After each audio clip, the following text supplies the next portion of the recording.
by GMT Otienoi wished to simultaneously respond to both Osanjo and Moses Ojwang's commentaries of 4 weeks ago with regard to the behavior of MUHORONI Youth FC chairman Moses at a gala and his club, and also on the issue of players' registration cards license. For a club like MUHORONI Youth FC struggling to continue participating in a Premier League with very meager resources, is painful to unnecessarily lose such a staggering amount of money to $1,150,000 due to lack of decorum from an official. In addition to $1 million, there was also $150,000 earlier imposed on the club for also causing trouble in a match the club lost 30 against Nzoia Sugar FC at MUHORONI on May 20, 2017. Hopefully, with these unfortunate hefty penalties, both at a gala and the club will do some soul-searching and get to know that there are certain musts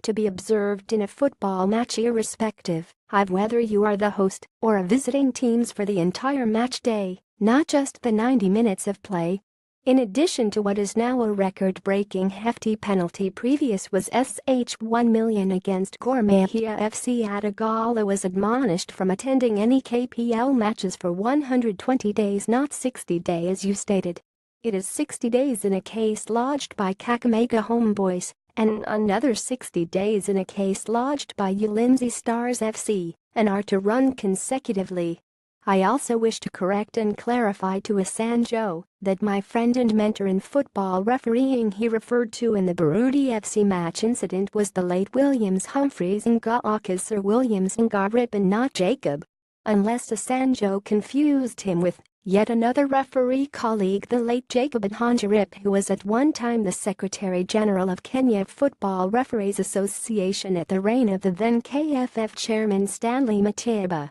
Turning to Ojwang, I wish to make the following correction that, though the article 3.5 grams and H is tautological in its present form and gives the wrong impression that the referee approves the players' cards, in reality it is the Football Kenya Federation and the Kenyan Premier League managements whose both the CEOs sign to validate a club player's licenses or cards. The match commissioners and the referees merely ascertain authenticity and validity, whereas the presentation of the licenses is mandatory during checking of players' equipment prior to kick-off. The match officials have a silent unwritten leeway to allow the match to kick off, so long as the defaulting club confirms that the licenses will be availed before the start of the second half.